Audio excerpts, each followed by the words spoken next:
काँग्रेस पक्षाच्या युवक संघटनेची आजची ही आगामी लोकसभा काळातली आढावा बैठक या ठिकाणी घेतली होती। संघटनात्मक आढावा घेऊन भविष्यातल्या निवडणुकीला सामोरे जात असताना आपली संघटना मजबूत असावी, त्यांचं काय काम आहे त्या जबाबदारीची जाणीव करून देण्यासाठी आजची ही आढावा बैठक या ठिकाणी घेण्यात आली।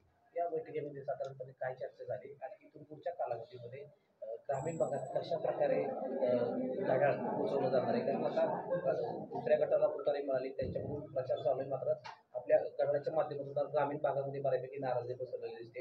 इथून पुढच्या कालावधीमध्ये ग्रामीण भागामध्ये युवक कसं काम करणार आहे? राष्ट्रवादी काँग्रेस पक्षाचं घड्याळ हे चिन्ह ऑलरेडी सगळ्या लोकांना माहिती आहे। आणि तुम्ही जी म्हणताय नाराजी, काही 4 लोक तुम्हाला भेटले म्हणून नाराजी नाही, आम्हालाही असे 100 लोक भेटले ज्यांनी दादांच्या कामावरती, दादांनी केलेल्या विकास कामावरती किंवा दादांनी घेतलेल्या भूमिकेवरती आजही ते पाठीशी खंबीरपणे आहेत। आणि घड्याळ पोहोचवण्याची गरज नाही, कारण ऑलरेडी सगळ्यांना माहीत आहे अजितदादांना निवडणूक आयोगाने, विधिमंडळ कायद्याने हे घड्याळ चिन्ह आणि पक्षाची जबाबदारी दिलेली आहे, ते चांगल्या पद्धतीनं पार पाडतायत। आणि आम्हाला विश्वास आहे की भविष्यात बारामतीची जनता ही विकासाच्या पाठीमागे राहील। प्रमुख अजेंडा काय असणार आहे मतदारांसमोर जाण्यासाठी? प्रमुख अजेंडा अजितदादांनी नेहमी विकासाचं राजकारण केलेलं आहे आणि आम्ही आजही विकासाचं राजकारणावरच बोलतो।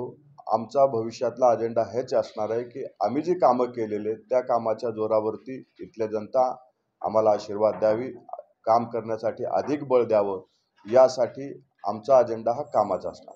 सुप्रिया सुळेंनी पुणे ग्रामीण पोलीस अधीक्षकांना एक पत्र लिहिले। या पत्रामध्ये युगेंद्र पवार आणि रोहित पवार यांना तातडीने सुरक्षित द्यावी, त्यांच्या जीवाला धोका आहे अशी मागणी केली। कारण युगेंद्र पवार यांना अजित पवार गटाच्या कार्यकर्त्यांकडून 2दा घेराव करण्यात आला होता, असं त्या पत्रात त्यांनी नमूद केलेलं आहे। तुम्हाला काय वाटतं, सुप्रिया सुळेंना ज्या मतदारसंघामध्ये 3 वेळा निवडून दिलं गेलं आणि त्याच मतदारसंघामध्ये आता त्यांना एसपींना पत्र लिहावं लागतंय की युगेंद्र पवार आणि रोहित पवार यांच्या जीवाला धोका आहे? मला वाटतंय इथल्या नेत्यांना कदाचित आपल्याच लोकांवरती विश्वास राहिलेला नाही, कारण ज्या गावचे तुम्ही आहात, ज्या मतदारसंघातून लोकप्रतिनिधी म्हणून तुम्ही काम करतात, त्याच लोकप्रतिनिधी असलेल्या मतदारसंघातल्याच लोकांवरती विश्वास राहिलेला नाही।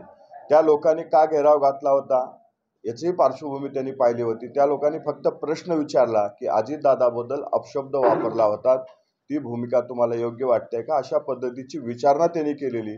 कुणी अंगावरती गेला नव्हता किंवा कुणी वेगळ्या पद्धतीची भाषा त्या ठिकाणी वापरली नव्हती, परंतु जाणीवपूर्वक सहानुभूती मिळवण्यासाठी अशा पत्राचा त्यांनी वापर करतायत। मला वाटते बारामतीची जनता ही हुशार आहे, असल्या सहानुभूतीला किंवा असल्या पत्राला बळी पडणार नाही, कारण इथल्या जनतेनं नेहमी अजितदादाच्या पाठीशी खंबीरपणे उभं राहण्याचे काम केलेले आणि लोकप्रतिनिधींनी कमीत कमी जनतेवर तरी विश्वास ठेवावा अशी माझी विनंती। आज बारामती मतदारसंघात आढावा बैठक झाली, परंतु इथे 6 तालुके आहेत, राहिलेले 5 तालुके आहेत, त्यात अनेक पदवाटप असतील किंवा प्रत्येक युवकांपर्यंत पोहोचण्याचं जे आपल्या पुढे आता आव्हान आहे, ते कशा पद्धतीने आपण आज फक्त बारामती?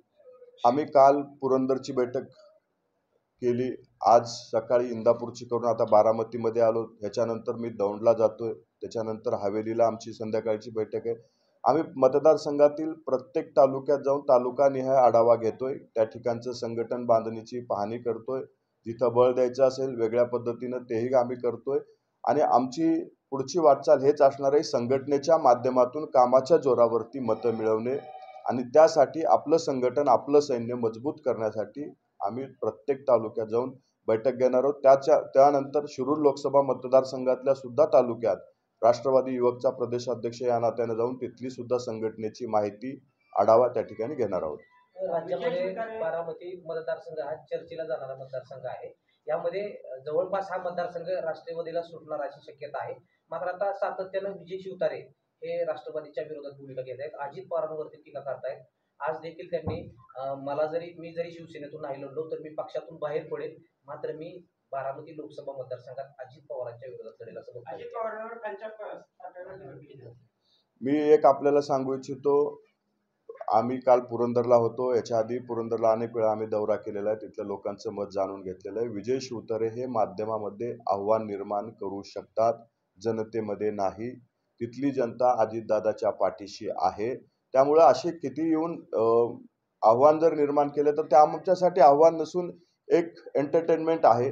आमचा बी शिंदे साहेबाला विनंती आहे की त्यांनी हे तात्काळ थांबवावं, अन्यथा जे काही त्यांचं चालू आहे ते वेगळ्या पद्धतीनं त्याला उत्तर आम्हीही देऊ शकतो. अजितदादावर जर खालच्या पातळीची टीका केली तर जशास तसं उत्तर शिवतरेंना आमच्याकडनं दिलं जाईल. प्रणिती शिंदे या सांगोला दौऱ्यावरती होत्या त्यावेळी मराठा समाजाच्या कार्यकर्त्यांवर त्यांच्या गाडीवरती हल्ला झाला. तर इथून पुढे राज्य सरकारने, तुम्ही महायुतीमध्ये आहात, राज्य सरकारने 10% आरक्षण दिले, मात्र आता 3 आरक्षण जरांगे पाटलांना म्हणणं आहे त्यांची भूमिका अद्यापही तीच आहे, गावबंदी केली जाते, असा एका आमदारावर देखील हल्ला केला जातो. तुम्ही काय आव्हान करणार? मला वाटतं की कालचं मी ते पाहिलेलं नाही. मी आपल्या माध्यमातून एक मला आत्ताच मगाशी येताना एकजण सांगितलं, पण त्यावरती ज्यावेळेस मी पाहेन त्याच्यावरती नक्की काय घटना घडलेली आहे ते पाहून मी नक्की प्रतिक्रिया आपल्याला देईन.